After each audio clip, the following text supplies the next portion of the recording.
আমার বাবা আমার বাসায় হঠাৎ করে হাজির। আমি দেখেই বেশ বিব্রত বোধ করলাম, কারণ বাসা ভর্তি মেহমান। ঠিক সেই সময় সে সেরা একটা পাঞ্জাবি পরে চলে এসেছে। পাঞ্জাবিটা বেশ পুরনো, আবার সেলাই করা। সম্ভবত মা সেটাকে যত্ন করে সেলাই করে দিয়েছে। বাবা এই নিয়ে 3 বার আমার বাসায় এলো। তারপর আমি তাকে নিয়ে স্টোর রুমে বসালাম, কারণ বাসা ভর্তি মেহমান। আমার স্ত্রীর জন্মদিন উপলক্ষে তার বন্ধু বান্ধবী, আমার শ্বশুর বাড়ির সমস্ত লোকজন আমার বাসায় এসেছে।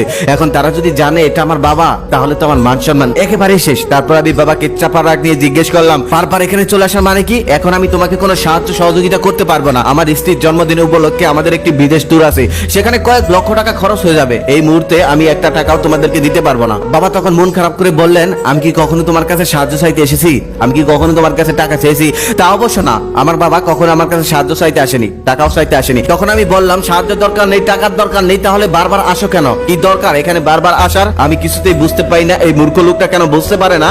আশেপাশে কেউ যদি বুঝে ফেলে এটা আমার বাবা, তাহলে আমার মান সম্মান চলে যাবে। কেন যে এই মূর্খ লোকটা বোঝে না, কিছু কইতেও পারে না, সইতেও পারে না। ঠিক তখনই বাবা মাথা নিচু করে বলল, আজকে সকালে তোমার মা মারা গেছে, আসরের পর জানাজা। তুমি যদি একটু যেতে, তাহলে তার আত্মা হয়তো শান্তি পেত। মৃত্যুর আগে তোমাকে কত দেখতে চেয়েছিল, তোমাকে কত খবর দিলাম, তুমি তো ব্যস্ততার কারণে যেতে পারো না। তোমার মাও এখানে আসতে চেয়েছিল, কিন্তু আমি নিয়ে আসিনি। এখানে আসলে যদি আবার তোমার মান সম্মান চলে যায়, তাই তাকে নিয়ে আসিনি। কত ছটপট করছে তোমাকে একটু দেখার জন্য, কত আফসোস করছে। আমি তখন মনে মনে ভাবলাম, মানুষের বয়স হলে তো মারা যাবেই, এটা নিয়ে এত আফসোস করার কি আছে, এত কথা বলার কি আছে? বাড়িতে এত মেহমান, আজকে আমার স্ত্রীর জন্মদিন, এগুলো হলে আমি কি করে যাই? আবার পরক্ষণে মনে মনে ভাবলাম, গ্রামের মানুষের যে অবস্থা, শুধু গীবত নিয়ে থাকে, অন্যের দুষ্বল নিয়ে থাকে। আমি যদি এখন না যাই, তারা তো অনেক কিছু বলবে, সমালোচনা করবে। তাই মনে মনে ঠিক করলাম, যাই, বাবার সাথে গিয়ে মায়ের দাফনটা করে আসি। তারপর আমি আর বাবা রওনা দিলাম আমাদের গ্রামের উদ্দেশ্যে। আমি ড্রাইভিং করছিলাম, বাবা পাশে বসে আছিল।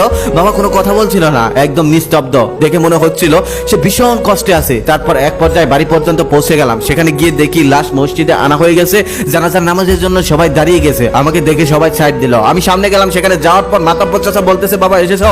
তোমার মা তোমাকে কত দেখতে চাইছিল, কিন্তু সময় মতো আসতে পারলে না।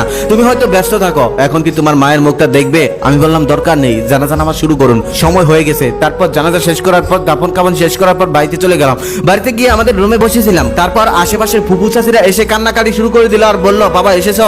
তোমার মা তোমাকে কত দেখতে চাইছে, কত কান্নাকাটি করছে তোমাকে একটু দেখার জন্য, তবে তুমি আসতে পারো নাই। সে আসলে, তবে সে চলে যাওয়ার পর আর 2টা দিন আগেও যদি আসতে, তাহলে হয়তো তোমার মা তোমাকে একটু দেখতে পারতো, আর সে একটু শান্তি পেত। তখন বাবা তাদেরকে অনুরোধ করে বললেন, আপনারা একটু এই ঘর থেকে যান, একটু পরে আসুন। তারপর সবাই চলে গেল। প্রচন্ড গরমে আমি টিকে থাকতে পারছিলাম না। ঠিক সেই সময় বাবা একটি টেবিল ফ্যান এনে আমার সামনে চালিয়ে দিল। সেই ফ্যানটা চালানোর পর আমি একটু শান্তি অনুভব করলাম। বাবার দিকে খেয়াল করে দেখলাম বাবাও ঘেমে যাচ্ছে।